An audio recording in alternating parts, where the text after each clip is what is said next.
आपले विभागाचे आमदार माननीय श्री बापूसाहेब पठारे, त्याचप्रमाणे आपले विभागाचे माजी आमदार माननीय श्री अशोक बापू पवार इथे उपस्थित असलेले, ज्यांनी आम्ही सोबत काम केलेलं आहे, आपले पुण्याचे आमदार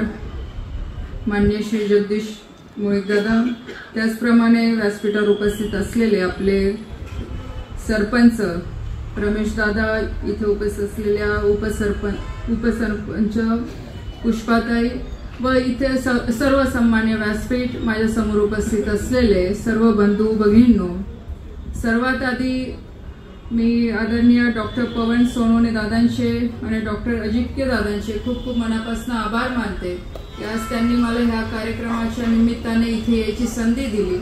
आणि एक चांगल्या उपक्रमाला इथे भेट देण्यासाठी आणि माझ्या हातून काही इथे उद्घाटनासाठी मला इथे यायला त्यांनी संधी दिली, त्याच्यामुळे त्यांचे आभार मानते। इथे सगळ्यांनी आपल्या आपल्या भाषणामध्ये सांगितलं की हा जो परिसर आहे हायवेला लागून आहे आणि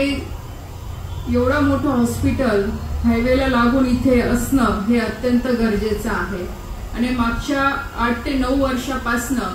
ते आपल्याला हॉस्पिटलच्या माध्यमातून आरोग्याची सेवा देत आहे आणि अतिशय चांगलं काम त्यांचं ह्या माध्यमातून सुरू आहे। आणि सगळ्यात महत्वाची गोष्ट जी मला आवडली, जेव्हा त्यांच्या सगळ्या परिवाराला व्यासपीठावर बोलवलं गेलं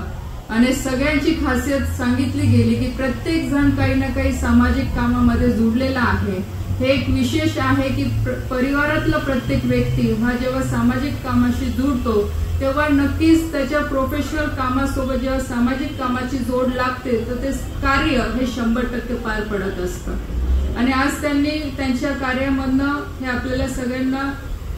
दाखवून दिलेलं आहे आणि आज त्यांनी परत प्रयत्न केलेला आहे की ह्या